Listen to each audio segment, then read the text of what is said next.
Hi there, welcome to Inside View. I am your host, Joel Metzger, and joining me on the show today is Debbie Ponte. She's the supervisor for District 4 of Calaveras County.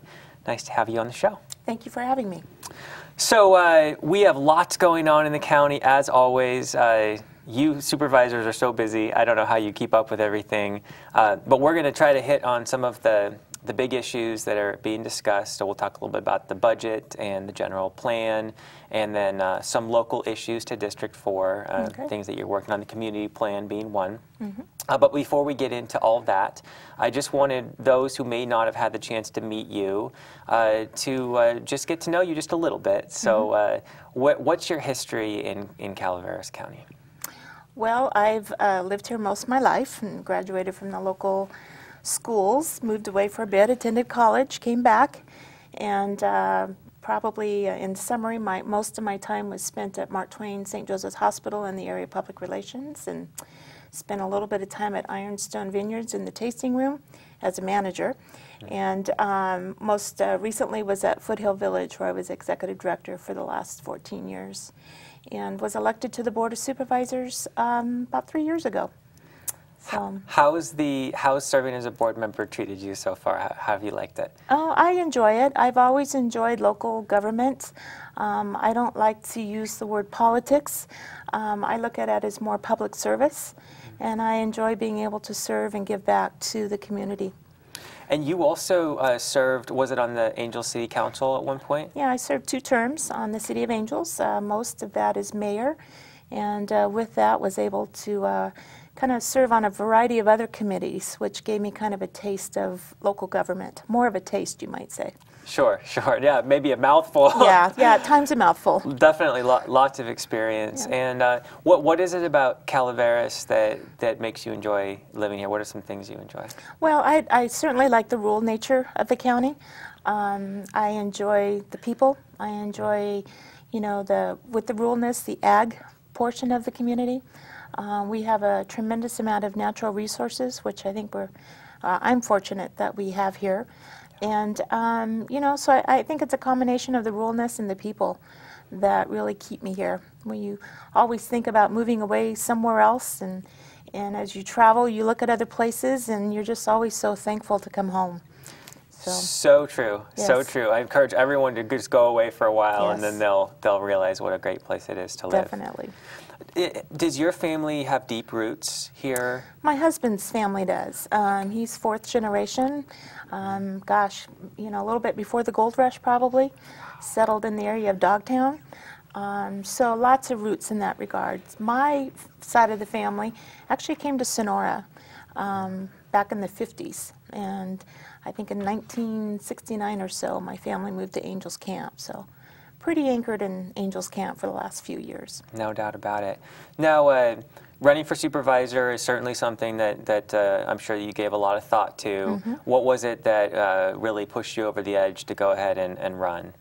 Well, for me, it was when I served on the City of Angels. One of the reasons I did not continue there was that my husband and I had property outside of Angels Camp. He was retiring from CAL FIRE.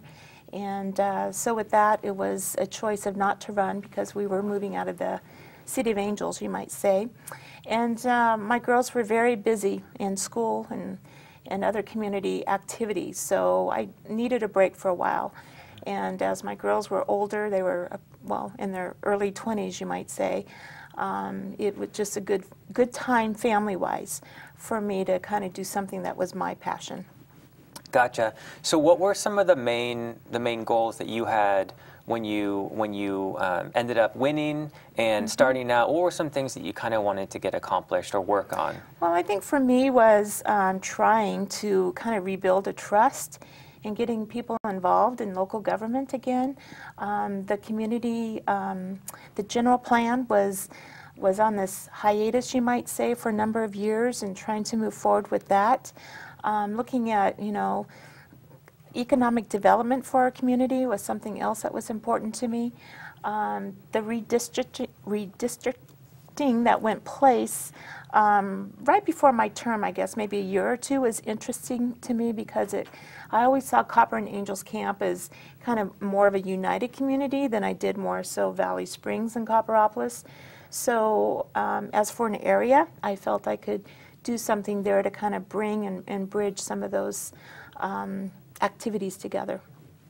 And have you found that the process of local government and working with a board, now I know you had a lot of experience, but I heard from other supervisors who hadn't had as much experience as you did that it's a little slower to get things done than they expected. Now, have you found that to be the case as well, or? Yes. You know, government moves at a snail's pace, and you know, in the big picture, because I came from a business background, and you could move a lot faster in kind of a private business. I understand why government moves slow. A lot of it is that public process. You just can't make an instant decision and go forward. You have to involve people. You have to listen to ideas, their thoughts. You have to give people opportunity to participate. So I can understand, you know, why government moves at a slow pace. It's still bothersome because sometimes it's like, gosh, why can't we just, you know, get that fee going or get that rule going or make that change? And so that it is frustrating at times, and I certainly understand why the general public gets very frustrated by it. It can be frustrating as a supervisor too, as to why things move as slow as it does. Do you think that the way it's currently set up is a good way, or do you think that you would change while still giving it plenty of time and public input? Would you make some changes to the way that works? Or? You know, I'm not sure if you could, Joel, because so many of the regulations are, you know, processed down through the state. And so you're kind of at, you know, your hands are tied in some regards. I mean, when you go to introduce an ordinance, there's a certain waiting period. There's a time period for public comment. You know, both sides get to weigh in on it. So I don't know if you can shorten that up. The general plan was one example. You know, you have a 45-day or a 90-day process period in which people can respond. And sometimes you need longer than that because getting the word out to people that, hey, this is going on is frustrating too. We don't have that constant media, you might say, that, you know, every day we can hear a little bit of news of what's happening in Calaveras County. Sure. Yeah, and you're right. A lot of that would have to be changed at the state level in order to speed any of that stuff up. So now that you've been here, how many years? Is it your third year? Going into my third year, Going yes. into your third year, okay. There are some things that on your list even that are being worked on, and I wanted to make sure we had a chance to talk a little bit about the general plan. It's had a long history of kind of efforts being made to update it, and hasn't happened yet, but it seems like there's really a big momentum being built toward, okay, let's get this thing done. Yeah. Would you agree that it looks like we're on the right path to? Yes, I do. I think, you know, at this point, not going into a lot of the history, but right now I feel like we kind of have the right people on the bus. I think we have a good planning director in place who's providing the leadership role. He's got a staff in place to support the process. The Planning Commission is up to speed and I think well represents our areas. It's a priority of the board. Funding is a little bit more secure than it had been in years past. So I think we're moving in the right direction. We've recently had some joint meetings of the Planning Commission and the board, giving, I think, some real solid direction for our planning department to follow. Most recently, our joint meeting there was a lot of discussion about community plans, whether to include them or not. I think in the end, you know, the board was supportive of including those community plans that had been, you might say, approved or blessed by the board, Planning Commission, to include that and to massage the language a little bit so they were consistent through the general plan, while allowing each community to have kind of their own identity. Not all plans that had been discussed were approved, therefore they're kind of on a back burner, but not so far out that I don't think at some point in the next hopeful 2, 3, 4 years that it will be included in some aspect of the general plan. So that was definitely, that was a lot of discussion about community plans. I believe the interim CAO had recommended let's get this general plan updated, and the fastest route from point A to point B would be to not put any of them in. Right. And then there was some outcry from the community, hey, we put so much work into these, Right. we'd hate to see them just left by the wayside, even if they could be added in later.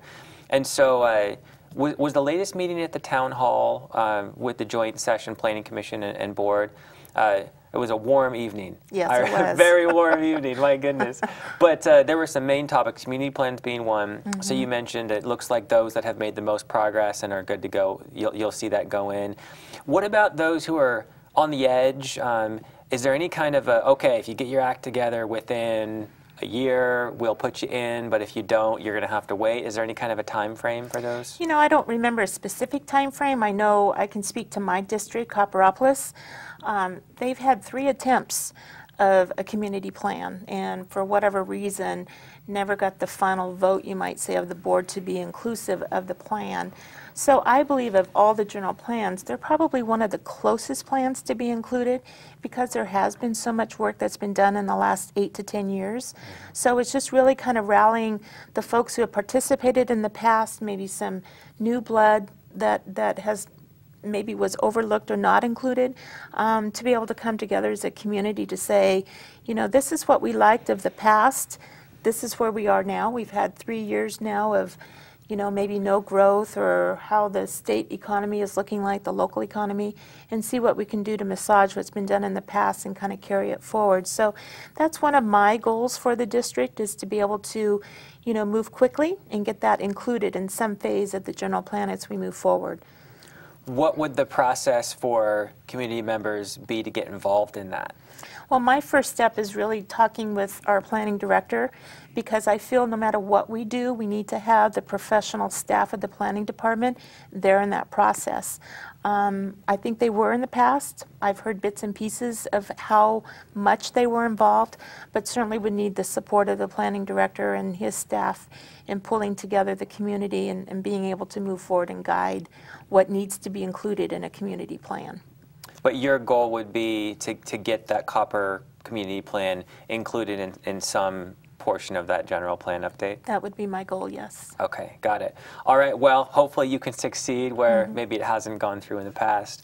Speaking of Copperopolis, in past years, there have been projections of really big growth down there, probably the biggest growth of anywhere in the county. And I know that not all those plans have been completely shelved. There's still some chance of it, but I don't think I've seen the type of growth that was at one time forecasted. And a lot of that had to do with the housing market collapse. I realized that. What's your kind of sense of what's going to be happening down in that side of your district? Well, it's kind of hard to say right now. That, you know, we have several developments that had developer agreements with the county. And those particular developments are some in kind of financial flux. You hear words like, you know, the bankruptcy, they're for sale, you know, it's just not known. One of the largest developments has recently sold, so it's unclear what those new owners may want to do with that particular acreage and the development agreement associated with that.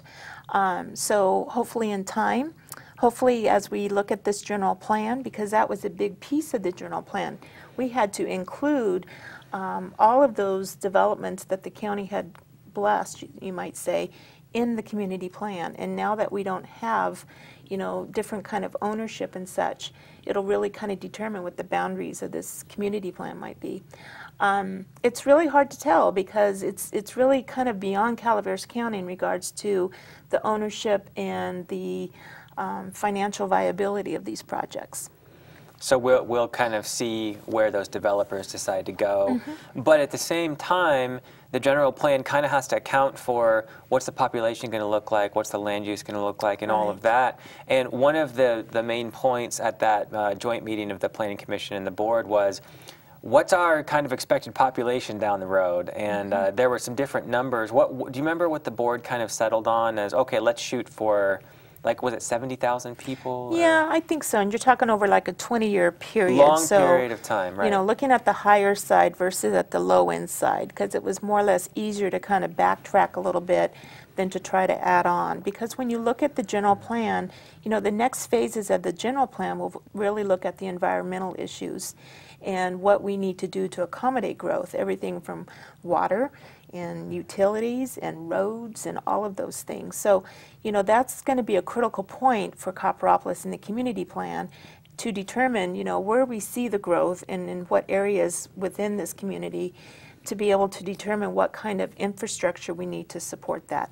And then who's going to pay for it? So there always has to be, you know, not that you can answer all of those questions, but you at least have to start asking the questions as we look at years down the line. Another topic on that meeting agenda was a water element. And the planning director, Peter Maurer, wanted to know, does the board want to see a water element or not? What was the board's direction on that? You know, at this point, not an independent water element to the general plan, but water is mentioned throughout the general plan. I think some of the difficulty is that, you know, Calaveras County as a whole, supervisor-wise, we aren't really in control of all the water. We have many water districts within the county. So at some point, we as a group have to come together, water districts in the county, to help determine what the water needs are, our infrastructure for water, our water rights on the various rivers, and really come together as a group. It can't be any single one entity working on that element. It really has to be a cooperative effort. But at some point, do you think that would be a good addition to the general plan, or is it not a high priority? No, I think it needs to be addressed, and I think it is a priority, but it's not something we can solve at this point of the general plan process.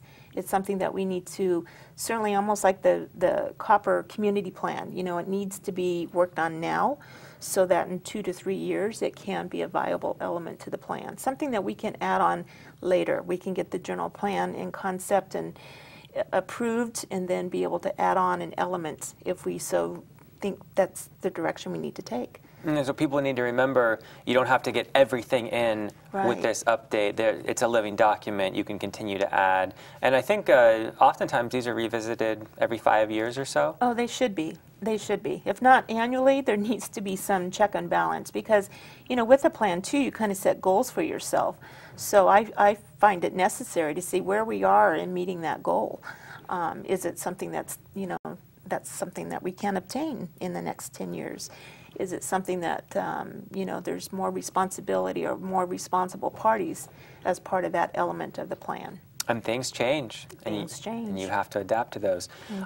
We just mentioned water for a minute, and I know that the board isn't in control of this, but your district does have Lake Tulloch in it, and there's been some uncertainty about whether that reservoir might be drawn down or stay at a normal level. Is there any kind of an update on that or what's going on? You know, to my understanding, it's also New Maloney's is in District 4, as well as District 3 up the hill.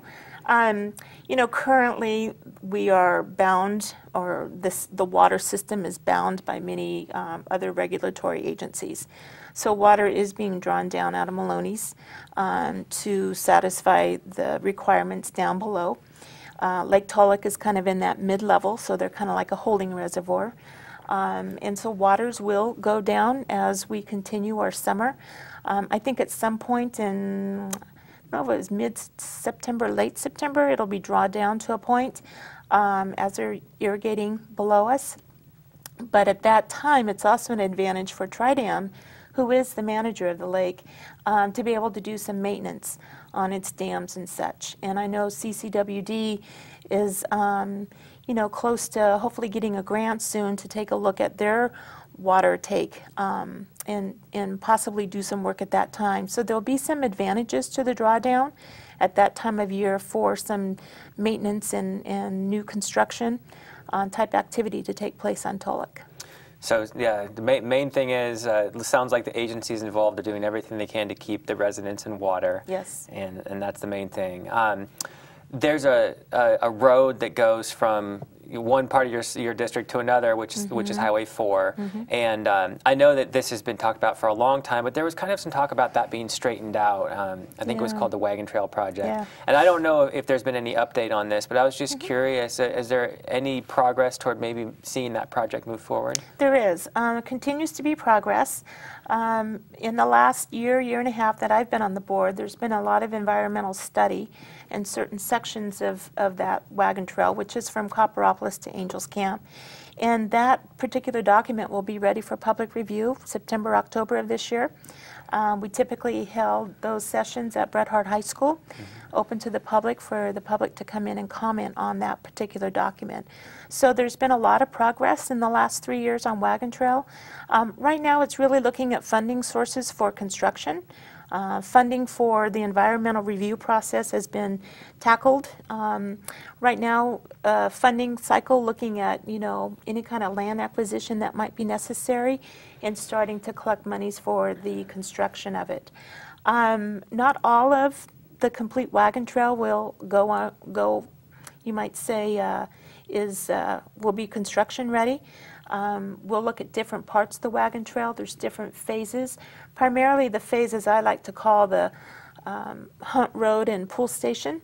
The other one is Appaloosa. So those are kind of two priority areas on the Wagon Trail that have been identified that we want to work on and concentrate our construction dollars to that. But once the environmental review process happens, then that'll give us some more information to determine how much of the Wagon Trail we can fix in those particular areas.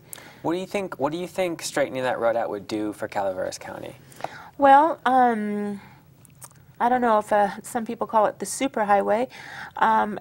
There's still going to be parts of it that you're going to need to slow down and enjoy the scenery. But certainly, I think the fixes to it is looking at that Pool Station Hunt Road, because there are so many bad turns in that area, and the sight view is poor. The other one is Appaloosa, where kind of the Bar 20 section, the sight distance is very poor. So looking at safety issues primarily in those areas, I think it'll be a long time before we'll see a Highway 4 that really looks like a superhighway. There's not enough money for it. That's not really the concentrated effort at this point. So it'll be a while before, if ever, that we'll see a superhighway. I don't know, you get people up to a certain point, there's still other stretches of Highway 4 that need repair. So I just don't see it being the superhighway that I think was, kind of touted early on in the 2000s. Understood.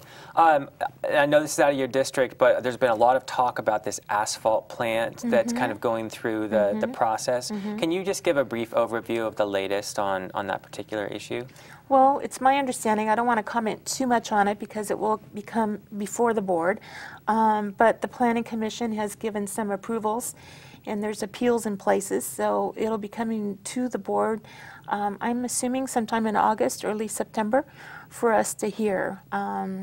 So I don't want to comment too much on it because I just don't want to jeopardize my position and an opportunity to vote on the project. Okay, but that will actually come before your board, not just the Planning Commission. No, I think it's been filtered out through the Planning Commission, the issues that were brought forward. They've made their vote, their say, and I think one side or the other wasn't happy with that, so different issues are being appealed to the Board of Supervisors. Okay, so we'll stay tuned for what happened. Maybe we'll revisit with you once that's all said and done. Yes. Another big issue that I always like to ask about is the budget. We've had some challenges with the budget in past years, and I was wondering what's kind of the latest. Are things looking better than they were even last year or the year before? Yeah, there's improvements, small. So we're taking baby steps, but I think, this year's budget was a little bit easier to process than years past. A slow turnaround with the assessment of property values going up a little bit. General fund money's probably just about the same when you look at them in the big picture. There's not been a big pocket full of money coming to Calaveras County. State, in my opinion, still has their take on things, and how they figure out, who's going to get what and why and that sort of thing still changes at that level. But as for the county, it's a balanced budget. We had to use a little bit of our one-time funds to help that happen. We were able to concentrate on some key positions, code enforcement being one of them. Some help in the building department. I think animal control had some help with staffing and kind of emergency services, and primarily with the sheriff's department. So we were able to bring back a few positions, either they were grant funded or through the general fund. So, a little glimmer of sunshine out there, as I think we're kind of digging ourselves out of, the failure of our economy and the housing market and that sort of thing. And, beyond Calaveras County, you're starting to see some change in the good. And, for us in Calaveras County and most rural counties, it takes 2-3 years for it to catch up to the rural counties. And I think we're starting to see that now. Yeah, I saw a recent Enterprise article that said unemployment was down to like 6-point-something%. And I remember not too many years ago, we were up in the teens. Yeah, so yeah. that's definitely, really encouraging. Yeah. Just for those who kind of don't understand the budget process, where does the county end up getting its money from? How does that come to you? A variety of sources, but primarily the general fund, which is our taxes that we're paying. So we get a little bit from the property tax. Most of the property tax goes to the schools, but there's, everybody gets a little piece of the pie. And then we have, through the general fund, it's our income tax, and it's our sales tax. And because we don't have a huge sales tax base like we do on counties on both sides of us, our numbers are a little bit limited in the general fund. And then we also get a lot of what I call specialty funds. The gas tax is one, and there's a tax for this and a tax for that. And then a lot of times we get our money back handed to us, or we apply for grants and such. So the general fund makes up the majority of our funds for the county, but there's also all these other little pools of money that come to us, via the feds to the state, to the county, local governments and such. So it's almost like a shell game sometimes in figuring out where the money's coming from and how different things get funded and why. Do you think if we stay the course here with fiscal responsibility, we'll kind of not have to dip into reserves within the next couple of years? I'm hopeful. I think if things continue to move in the positive direction, we won't have to be dependent on those one-time funds. There's still some liabilities out there with PERS. Still, as the PERS board takes a look at things and how not only our county, but many other counties, how we're going to handle that particular debt in the future. So if anybody wanted to get a hold of you and talk to you about district issues, what's the best way to talk to their supervisor? I have several different ways. I have on the Calaveras County website, that's probably the easiest. You can either see the email address or a phone number to make contact with me, and that seems to be the easiest if people are looking for a way. And probably the number one way is as I'm out and about, as I shop at the local stores or go to the post office or attend a child's game or whatever. I have a lot of people who reach out to me in those ways. Well, we all appreciate that you decided to run and that you are so involved in making some progress on your goals. I hope that we can see the general plan come to fruition fairly soon. And I just wanted to thank you for all the work that you put in. It really is vital to have people like you in the county. Thank you, Joel. And thank you for joining me on the show. And thank you for having me. I appreciate it. You betcha. Well, thank you also for tuning in to Inside View. I'm your host, Joel Metzger, and I hope you join us next time.